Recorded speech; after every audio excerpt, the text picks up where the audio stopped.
Avant de commencer la vidéo, je voulais revenir sur quelque chose qui s'est passé sur l'ancienne vidéo. Qui est dans le sud du Maroc. Voilà la vraie carte du Maroc. Dans mon idée, je m'étais dit que c'était clair que je parlais de la partie nord du Maroc et que je parlais du coup du sud de la partie nord, et je ne pensais pas que c'était un sujet aussi sensible, et du coup voilà. Donc je suis désolée si ça a offensé des gens, ce n'est absolument pas mon but.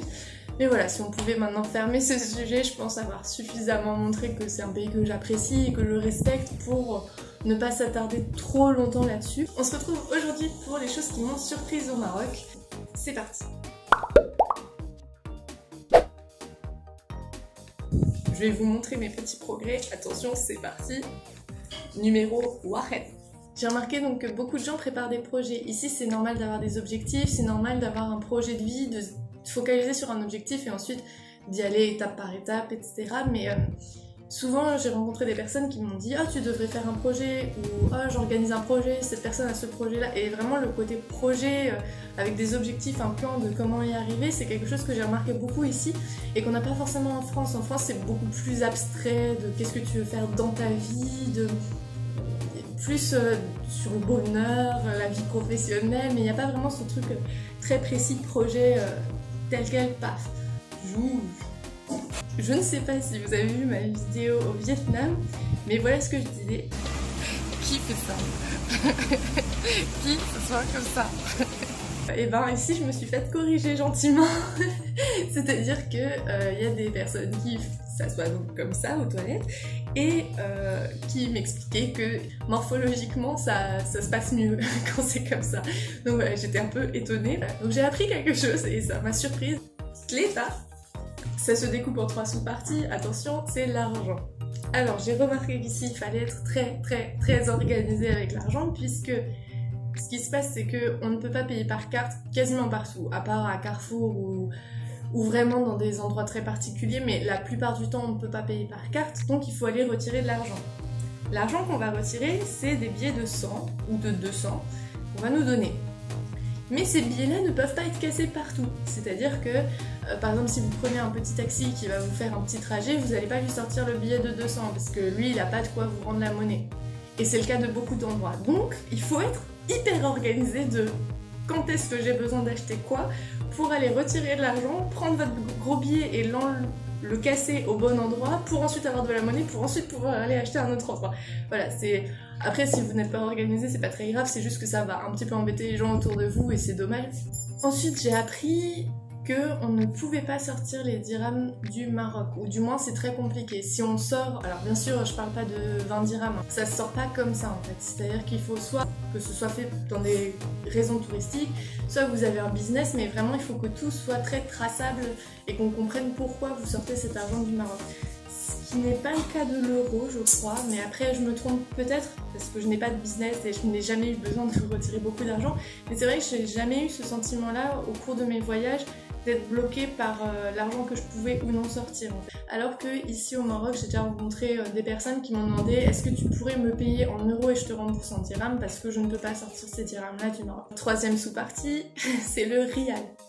J'ai appris qu'il n'y avait pas que le dirham, en tout cas qui circule oui, mais la façon de compter l'argent est différente, c'est-à-dire que vous avez le dirham, mais il y en a qui vont parler avec le rial, et en plus si vous allez au nord, ils ont en plus une autre façon de parler, il me semble que c'était le douro, si vous allez au sud, ils ont d'autres choses, enfin il y a plein de façons de compter l'argent, et donc du coup vous allez parler, et en parlant vous allez parler d'un coup en rial, d'un coup en dirham, d'un coup en... En numéro 4, qui m'a surpris et que je trouve un petit peu moyen, on m'a fait remarquer, parce que de moi-même je l'aurais pas remarqué, mais en fait beaucoup de choses sont traduites directement en français. Quand vous allez au restaurant par exemple, vous avez la carte en français, parfois c'est traduit en anglais ou en espagnol, mais très fréquemment il n'y a pas la version arabe.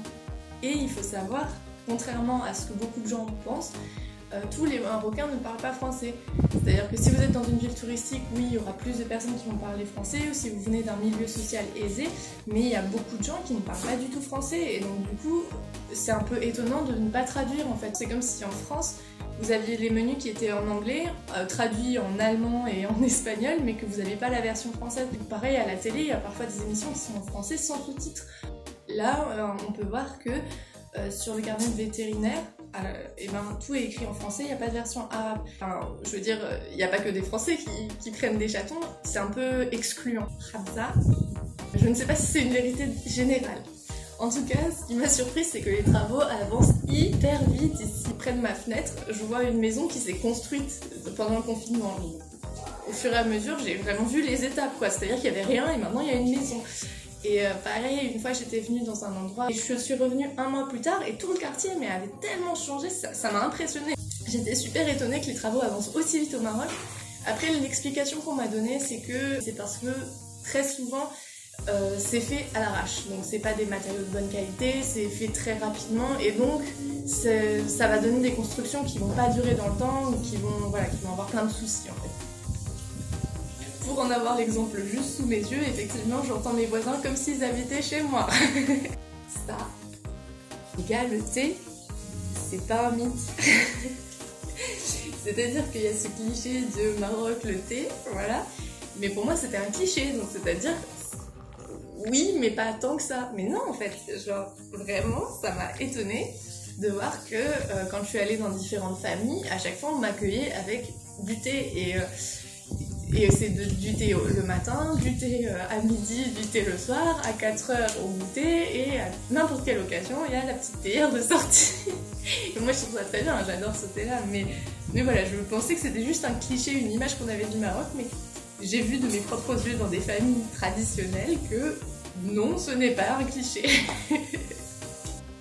Ça.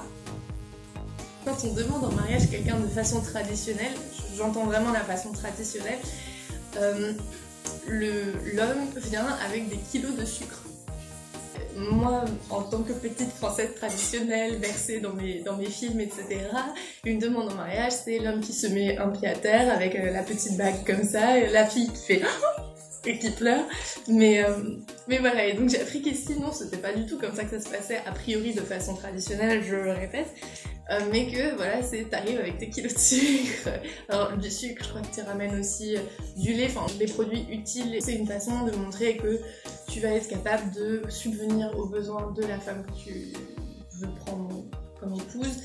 Ça c'est pour la demande en mariage, mais c'est pas que pour ça aussi, c'est que j'ai appris que quand quelqu'un du quartier vient d'emménager, vient d'avoir un bébé, vient de se marier, qu'il y a eu un événement dans sa vie, et ben les voisins font un petit peu ça aussi pour fêter ça. Ils viennent chez toi, ils vont ramener justement du sucre, du thé, du lait, des lentilles, de la farine, des choses très matérielles en fait. Smenia, dans pas mal d'endroits où je suis allée, on était chauffé au gaz.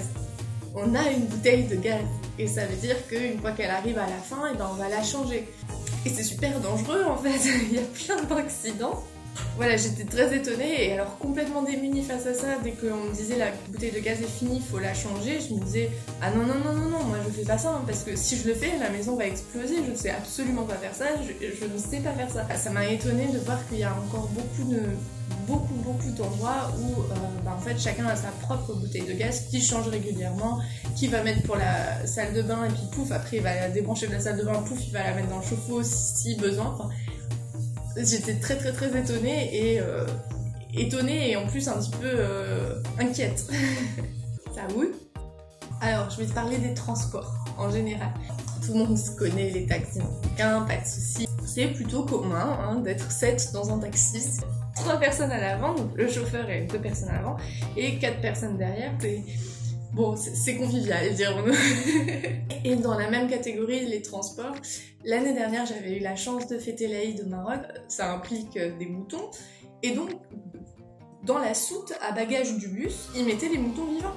Et alors ça, moi, c'était quelque chose que je me disais, mais une pauvre mouton, c'est quelque chose qui ne m'est jamais arrivé de prendre un bus et d'entendre bé.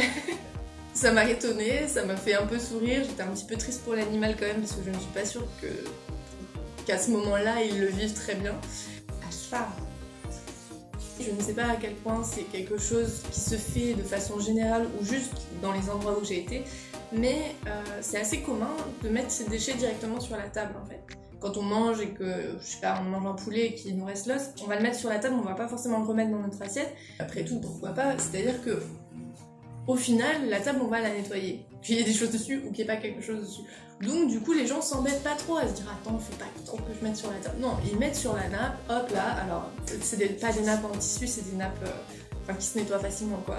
Et puis à la fin, on récolte tout, qu'on met dans un plat et qu'on part à la poubelle. En fait, il n'y a pas une question de politesse là-dessus, en tout cas pas ici. Bon, et ben j'espère que la vidéo vous a plu. Dites-moi s'il y a des choses qui vous ont surprise, pas forcément au Maroc, s'il y a des choses qui vous ont surprise au Maroc, dites-le moi, mais peut-être que vous avez aussi des choses qui vous ont surprise dans d'autres pays, je serais trop contente de voir ça. Et puis ben, on se retrouve la prochaine fois pour les choses que je n'aime pas au Maroc. Là c'est bon. Ah,